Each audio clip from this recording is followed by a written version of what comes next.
बहुत समय पहले की बात है। किशनपुर गांव में रमेश नाम का एक गरीब लकड़हारा रहता था। वह बहुत मेहनती व ईमानदार था। रमेश प्रतिदिन जंगल जाता और वहां से लकड़ी काटकर उन्हें बाजार में बेचता था। लकड़ी काटकर जो धन मिलता था उसी से उसका गुजारा चलता था। सुनो जी, तुम कोई और काम क्यों नहीं करते हो? इससे हमारा सही से गुजारा नहीं होता है। क्या करूं? भाग्यवान कोई और काम भी तो नहीं मिल रहा है। अगले दिन रमेश लकड़ी खोजते खोजते घने जंगल में पहुंच जाता है। तभी उसे रास्ते में किसी की पुकारने की आवाज सुनाई देती है। रमेश पास जाके देखता है तो उसे एक जलपरी दिखाई देती है। कृपया मेरी मदद करो, मैं बहुत दिन से बीमार हूँ।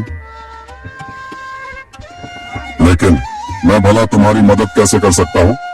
तुम तो एक जलपरी हो। इसी जंगल कुछ मील दूर एक गुफा है।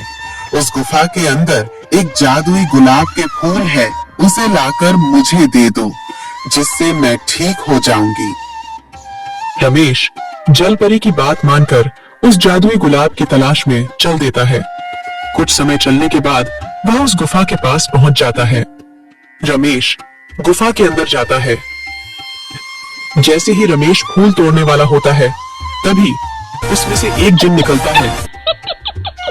मूर्ख मानव, तुम यह जादुई फूल नहीं ले जा सकते जब तक तुम मेरे 2 प्रश्नों के उत्तर नहीं दे देते।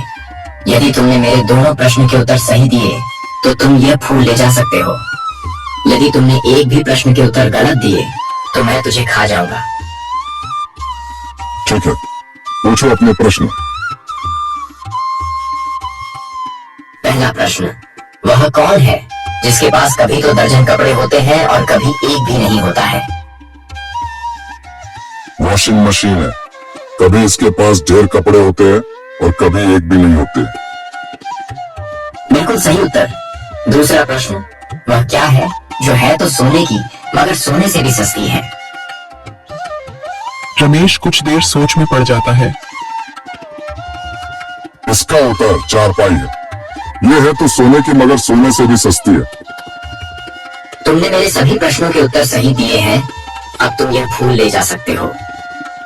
यह कहकर जिन वहां से चला जाता है। रमेश फूल लेकर सीधे जलपरी के पास जाता है। जलपरी लो अपना जादुई फूल। जलपरी रमेश को मदद के बदले में उसे सोने के उपहार देती है और वहां से चली जाती है। रमेश उन सोने के सिक्कों से अमीर हो जाता है। फिर वह अपना जीवन हंसी खुशी से गुजारने लगता है।